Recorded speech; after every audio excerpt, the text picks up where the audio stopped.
about a week or two after I had signed the official documents whereby I was asking for the right to retire, I learned that Evelina was on the syllabus of the Organisées. I was extremely disappointed because I love the novel and I'm very interested in Francis Burney. So I'm very grateful to Anne and Claire for inviting me to say a few words about music in Burney in this workshop today. I am a man of many sins, and I must apologize for two things before I start. First, I have a lover who is called Elizabeth Linley. She was a singer in the 18th century. And I have also a great fondness, one of my many sins, for Frances Burney. So bear with me if I sometimes call her Fanny. I know it's not done. There's nothing vulgar about it, but I'm very fond of her. And sometimes I consider her almost as a sister, if you like. Second thing is, it's not my fault, but I bear the same name as one of the most awful characters in the novel, Pierre Dubois. And so I hope there'll be no confusion between him and myself, because he's a ridiculous and pathetic character, and I hope I'm not that bad. Okay, some of the things I'm going to say are going to go quite against what Gilles has just explained, so we'll probably have an interesting conversation or discussion afterwards.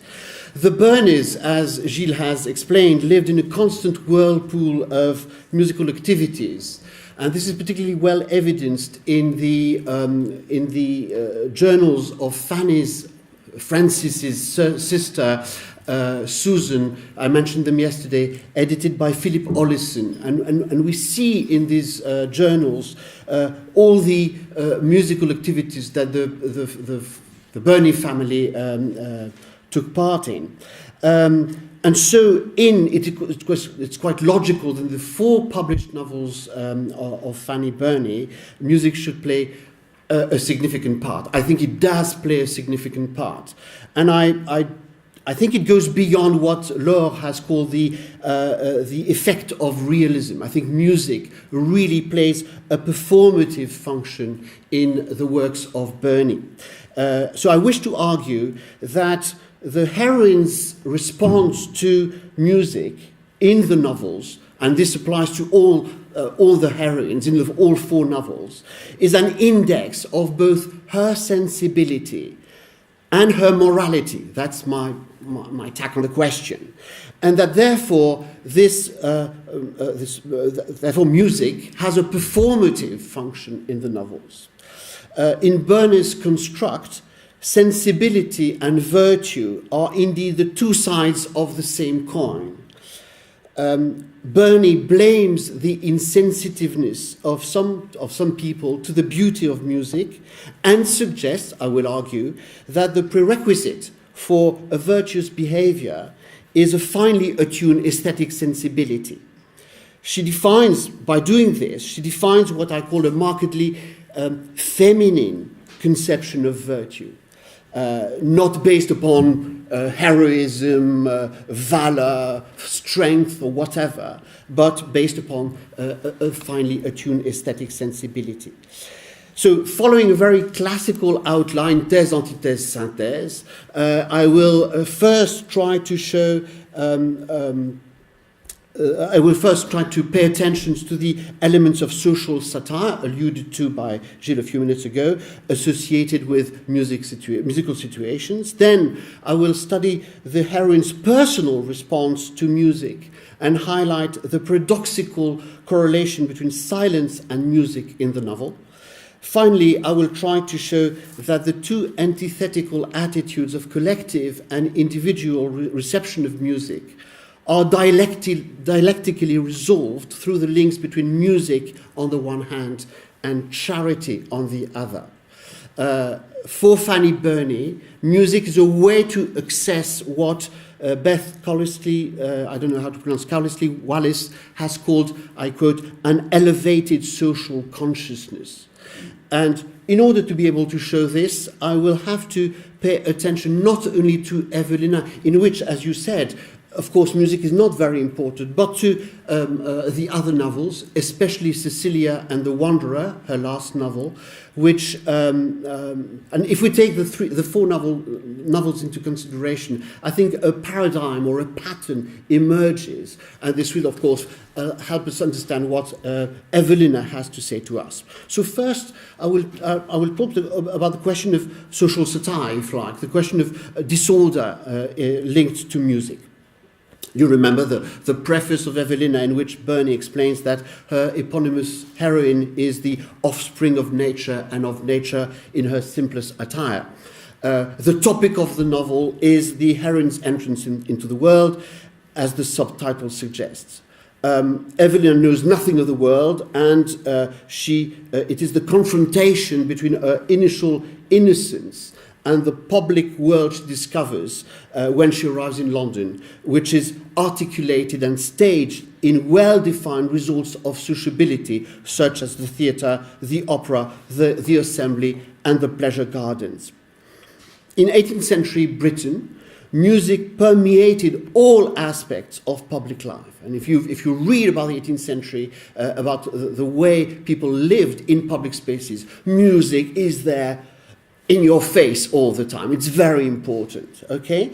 No picture of the social reality of the town or of city life would be complete without the depiction of musical scenes. And accordingly, of course, these scenes are numerous in Burney's works, and they do provide this element of realism, of course, even if it goes beyond this.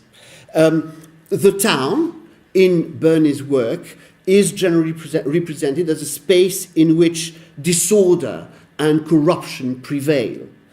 The town is, the Reverend Villiers writes, I quote, the general harbour of fraud and of folly, of duplicity and of impertinence. Public spaces are synonymous with frivolity and jollity, and they inevitably lead to dangerous scenes of dissipation where the physical and moral integrity of the heroines is threatened, as are the true values of moderation, decency, restraint, simplicity, etc., etc. These values were conventionally associated at the time with the topos of the rural retreat, which is a classical theme in 18th century novels. So Evelina's visit at Ranelagh Gardens, the opera and the Pantheon, the masquerade in which Cecilia finds herself involved, the balls attended by Camilla at Turnbridge, and the public concert in which Juliet, in The Wanderer, is compelled to take part as a performer, are as many places where these heroines' reputation may be damaged. And one of the dramatic functions of musical scenes is therefore to stage these situations of disorder. So the characters' varied reactions to music in these places reveal either their true politeness or the absence of politeness, their understanding or ignorance of the social and aesthetic codes that regulate these public entertainments. In Evelina, Mr. Branton, mentioned by Gilles earlier on, declares that he's never been to the opera, he never wants to go. His ignorance is soon enough confirmed when he eventually attends a performance and doesn't understand it. He believes it's over when it's only the end of the first act. He doesn't know that the curtain should fall before the dance. And then he complains he's been tricked out of his money, and he finds the opera alternately too long or too short. He's not coherent with himself, okay? And then the final straw, he criticizes the singers, because they're Italian singers, and so there's an accusation of foreignness there. Similarly, like Mr. Branton, Captain Mervyn rages against the opera, which he thinks only fools can enjoy. He cannot stand it, nor the singers on whom he makes rude comments. comment, sorry. In an interesting reversal, the arguments formerly used by the educated critics of the Italian opera at the beginning of the 18th century, and echoed incidentally by Richardson, and you know that Richardson was a strong model for Burney. These arguments used by the critics of Italian opera are now those used by the more common people. There's a change of attitude towards the Italian opera in the course of the 18th century. Leie Landau remarks about Cecilia, but I think it applies to Evelyn as well, that, I quote, "The accusations of nonsense and squealing and squalling are all familiar complaints, but these frames of reference have become socially inverted in the novels, so as to become indicators of those who are unable to read London correctly." So this silly character's erroneous judgment stands in sharp contrast to Lord Orville's social, aesthetic, and verbal refinement. There are two poles in the novel. For Burney, my dear Fanny, a person's lack of aesthetic sensibility always goes hand in hand with a lack of taste and education. See the way, for instance, the way the Brangtons and Madame Duval are dressed parallels the way these people do not know how to listen to the opera. By opposition or by contrast, Evelina wears an elegant dress, intended initially to be worn in the pit where the better people go. And so this goes hand in hand with her emotion, her rapture, are listening to a slow and pathetic song. So I think she's a good listener. I think she listens very well, and she loves music very fondly. In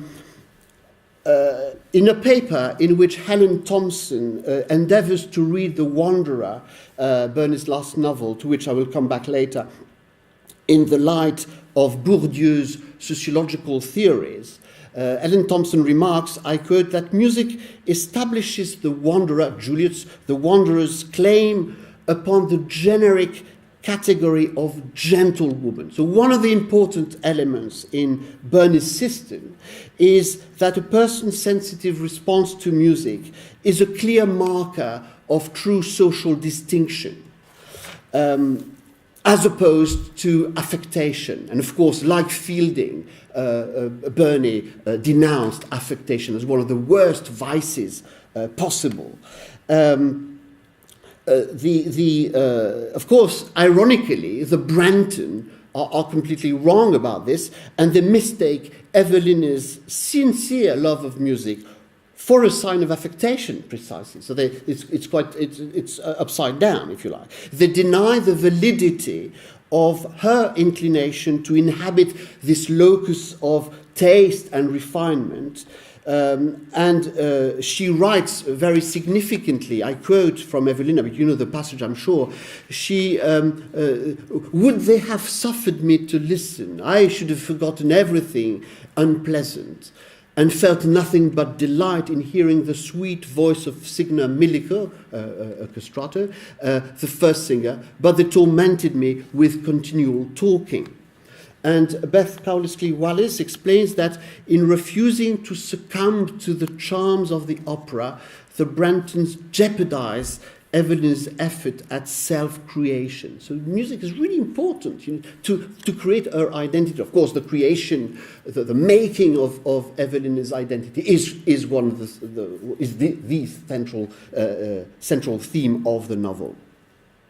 So Burney's novels picture an unstable and corrupt world in which the protagonists are in quest of a stable identity and in quest of social recognition. And the opera scene in Evelina is one of these paradigmatic moments when the eponymous heroine is confronted with the necessity to define herself and assert her own taste and thereby her own identity. But of course, her natural taste for beauty, and the beauty of music in particular, clashes with the constraints that her vulgar, ignorant relatives try to impose upon her. Which leads me to my second point, which is her individual response. How does this work? So you understand my first point. The heroine's love of music is a mark of social distinction. But it's not only that. It's more than that. It's an essential aspect of her psychological characterization.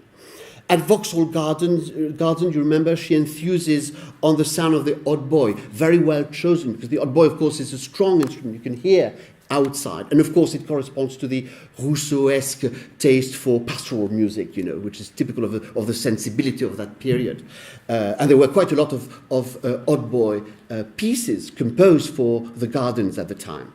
I'm sorry, I ought to have brought some music and played to, but I wouldn't have time for that anyway.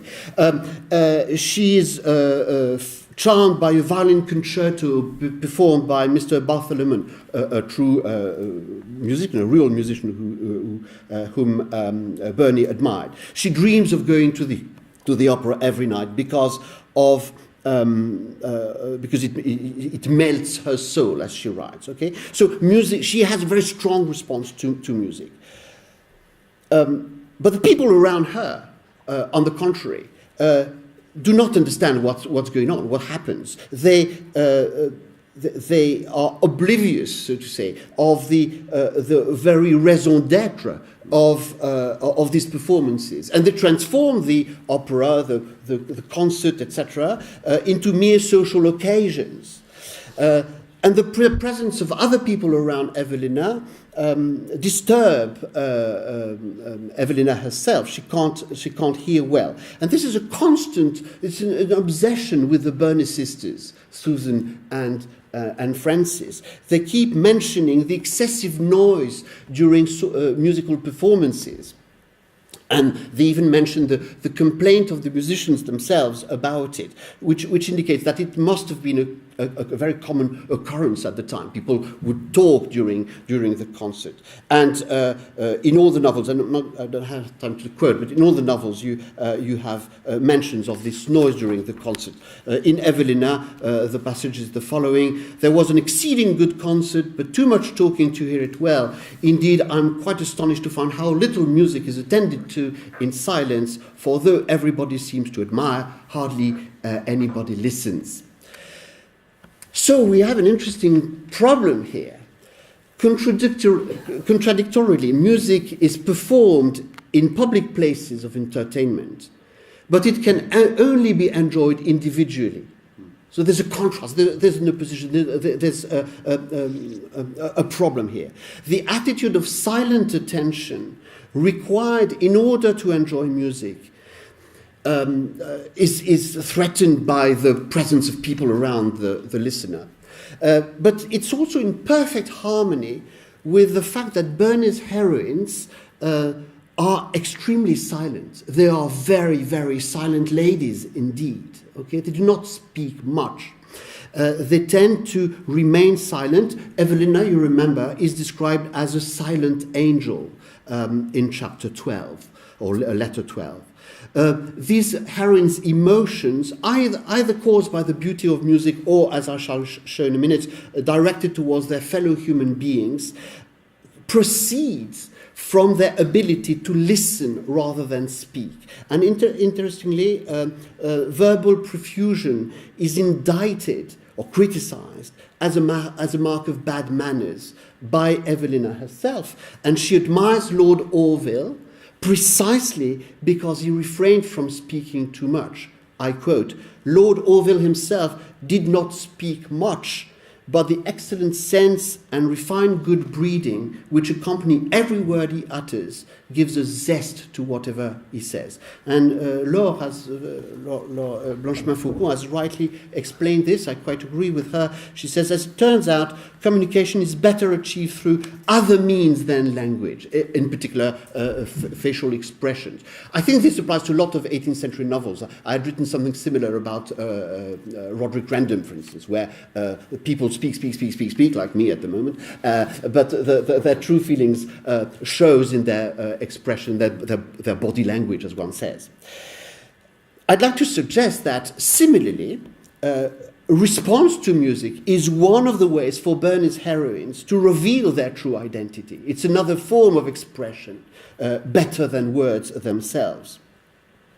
And so we have a problem to discuss, Laure, because you write somewhere that the emphasis is laid on the need for women to use their own voice and expression as a way to impose self-representation, which is valid enough, I agree. But at the same time, paradoxically, this clashes against that other need for them to conquer and inhabit silence, you know? So they must express, they must find their own words, their own voice. But at the same time, one of their values is to remain silent, to refrain from speaking, to inhabit silence.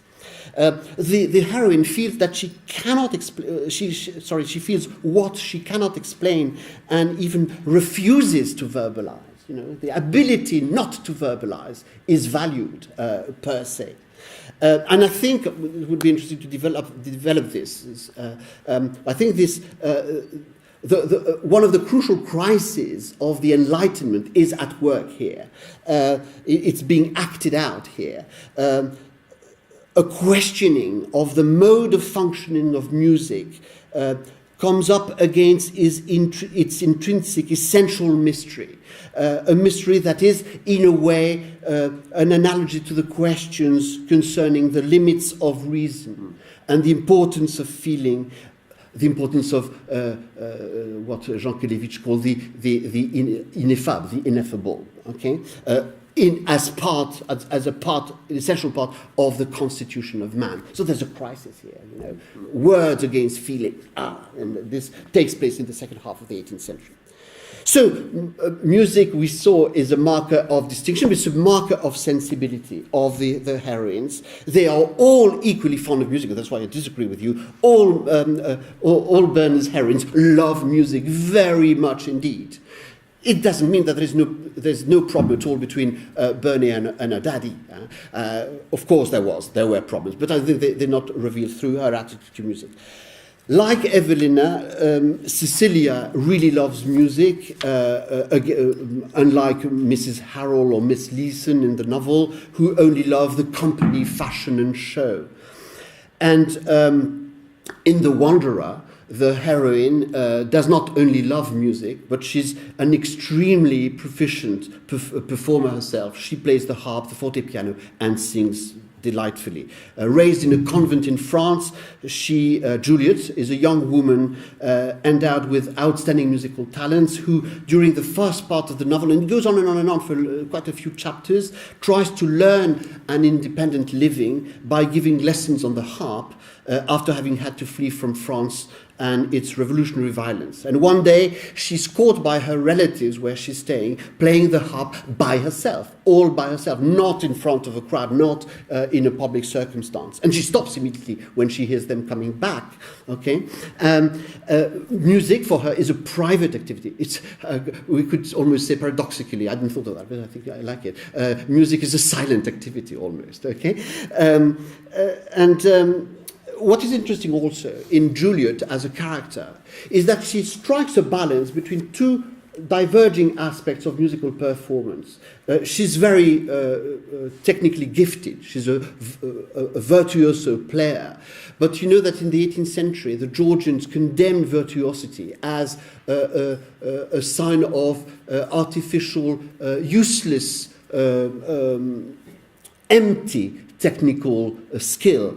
And so in order not to fall under that sort of criticism, Juliet has to show that she's different. And so she plays a slow and pathetic movement, you know, interspersed with bursts of rapid execution. So she has both the la technique and grace and feeling. To her natural gift, she has added exertion. She's worked a lot. She's good. She's been patient. She's devoted application to it, perseverance. Which leads me to my third part. Burney tries to show that she detaches herself critically from the conception broadly shared by the social elite in the 18th century that saw in music apprenticeship a mere accomplishment for young ladies in order to find a husband. For Burney, as for Lord Shaftesbury before her at the beginning of the 18th century, the good and the beautiful go hand in hand. And so there is something morally valid in learning music. Which leads me to my third part. I'm sorry, a bit long perhaps. Music, charity and virtue. So you understand, if I've been clear enough, that in Burney's world, music can be two-faced. It can be a common social occasion with people who talk during the concert and show off their clothes or their smile, or it can be an intimate experience. The attitude of the audience during the performance often proves, as I said, an obstacle to the expression, perception, and enjoyment of the beauty and lofty moral values inherent in music itself. So that's my objection. I think it's only the true love of music that can transform the concert into a fulfilling experience, not the social context or comedy. And so Burney kills two birds with one stone. She criticizes those that make a social occasion of music, but she supports those that truly love music. This raises a question for Burney, I suggest. You may disagree, of course. How can this individual, almost private enjoyment of music be transformed into a positive social experience and not remain a purely selfish one? In other words, how can aesthetics and morality be reconciled and united through the musical experience? So I'd like to suggest that for Burney, a fine sensibility, such as is highlighted by acute musical taste, is the quality that can lead to benevolence towards the others, to generosity, to charity. Sort of the mouvement dialectique, si vous voulez. Okay? This is most notably illustrated and staged in Cecilia in the chapter entitled An Opera Rehearsal. So I have to sum it up briefly. If you have the handout, you have the very long quotation here, but I haven't got time to read it, so you can peruse it later on. This opera rehearsal scene is interesting because if you read Susan Burney's diaries, you see that she very often attended such rehearsals, you know. And the character mentioned in Cecilia, Gasparo Pacchierotti, was a castrato, very famous at the time, and he knew the Burneys very well. Apparently he was almost in love with Frances Burney herself, and there are a lot of references to him in Susan Burney's report. Cecilia, in the novel, attends one of those opera rehearsals, and immediately when the music starts, it's Artaxerxes by Thomas Arne. She stops conversing in order to listen to the music. Of course, you understand that Cecilia, a name associates her with Saint Cecilia, the patroness of music, and at the beginning of the book, she insists upon her love of music as something important. I haven't got time to quote. So the scene in question is fascinating. To me, it's a moment of aesthetic and moral epiphany. The two things taking place at the same time, even in the same movement. Cecilia discovers two things at the same time. The beauty of vocal singing, she had never heard. She'd played the opera songs on her harpsichord at home, but she'd never heard the singer singing. And she discovers at the same time the meaning of sympathy and benevolence. Beyond the discovery of a new kind of aesthetic pleasure, the opera rehearsal scene turns into a moment of revelation for Cecilia because she listens to this with a sort of movement of sympathy with another listener, the strange Mr. Albany, who will direct her towards the practice of charity with an abandoned woman and a sick mother. And so Cecilia, after this, will provide support for this woman. So Cecilia's choice of life, to use Dr. Johnson's expression in Rasles, hinges around her decision to devote herself to charity instead of yielding to superficial, mundane, humdrum sociability. And this is intrinsically bound up with the musical experience, as though the emotion felt during the rehearsal had triggered her need for her to turn towards the others and then be charitable. Music works here as a catalyst for inner revelation as well as outward generosity and benevolence towards the others. Charity is the sister of sensibility, if you like, and both are triggered by musical emotion. And John Mullen has very well shown, I love the way he sums it up in one sentence, that there was a contradiction in sentimental ethics, in that, I quote, the capacity for sympathy could only be realized in the most private experience. There is this exchange between the private and sympathy towards the other, or charity. Like Evelina at the opera, Cecilia has to separate herself from the others, to withdraw within herself in order to enjoy the music, but then, conversely or dialectically, she's prompted by this intimate aesthetic experience to accomplish a gesture of charity turned towards the others. It's a sort of exchange. And you notice that Evelina, too, has a strong impulse of charity when she helps McCartney, gives him money, thinks he's going to commit suicide and tries to stop him. It's not quite mûr encore in Burney's writing at the time of Evelina. She doesn't link the two things exactly as she does in Cecilia or in The Wanderer, but it's there nonetheless. Her emotion corresponds to charity. And this, if we take... Ah oui, oui, oui, 5 minutes, mais ouais, non, mais il faut faire attention. C'est bon, là, j'ai pas de fil.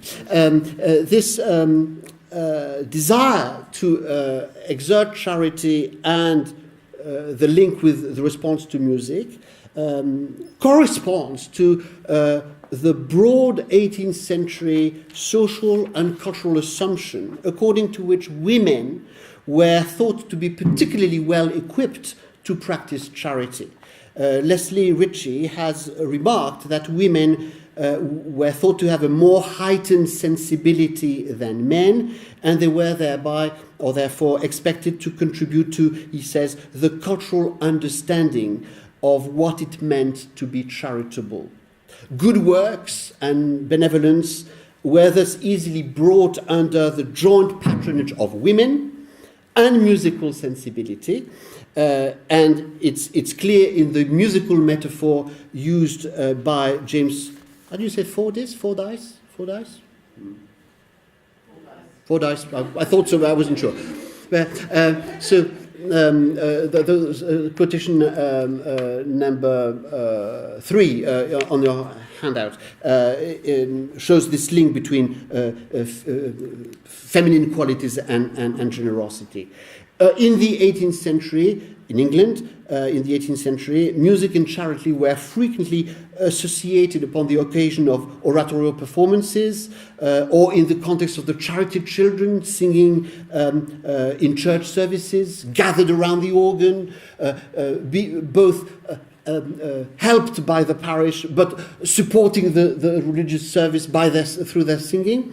And big festival like the Three Choirs Festival of Hereford, Gloucester and Worcester, for instance, brought music and charity under the same in the same context.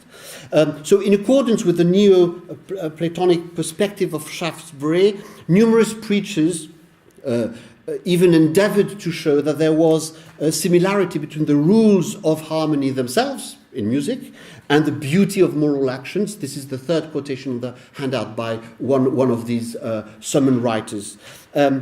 According to Burney, the real love of music is as rare as true generosity and true benevolence. Both imply both the love of music and charity and sympathy, imply a form of detachment from social conventions, Mr. Albany in Sicilia, and a detachment from common forms of behavior, an ability to pay attention to the others, and a fine sense of solitary retreat within oneself, which we find in Cecilia and Albany, in Evelina and Juliet as well.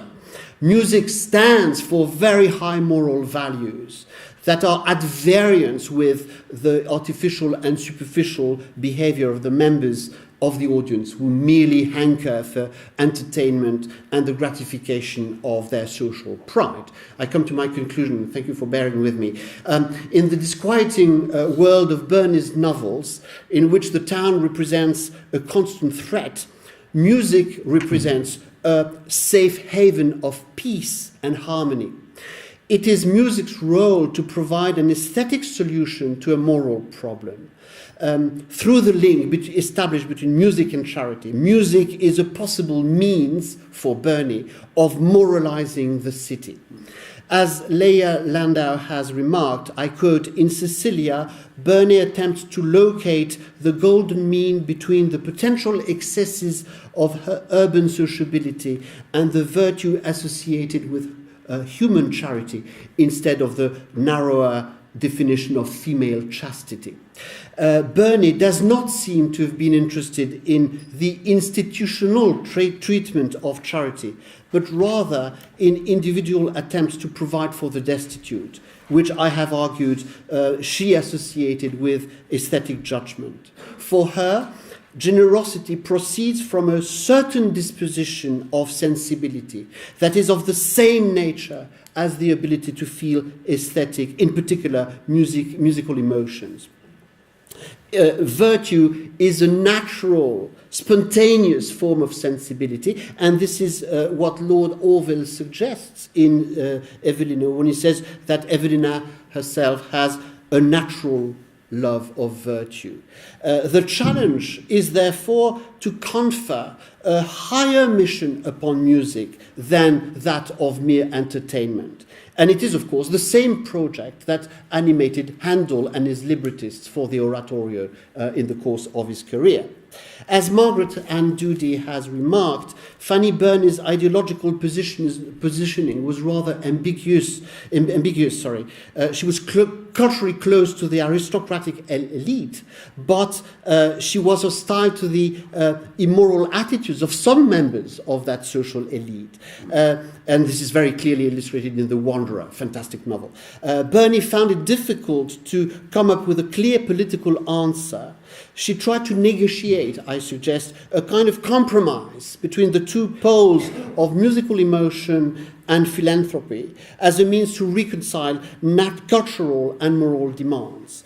In other words, in her novels, I need your help. I need your help. I would say that virtue is subsumed within sensibility. I need your help for translation purposes, because la phrase que je voulais utiliser, c'est tellement beau en français avec la forme pronominale, c'est la vertu s'incarne dans la sensibilité. Voilà ce que je voudrais vous dire. I don't know how you would say that. So I found it's subsumed within sensibility. Mais je voudrais pouvoir dire vraiment ça. La vertu s'incarne, oui, comme si c'était elle-même qui faisait ce mouvement. La forme première du français là est irremplaçable.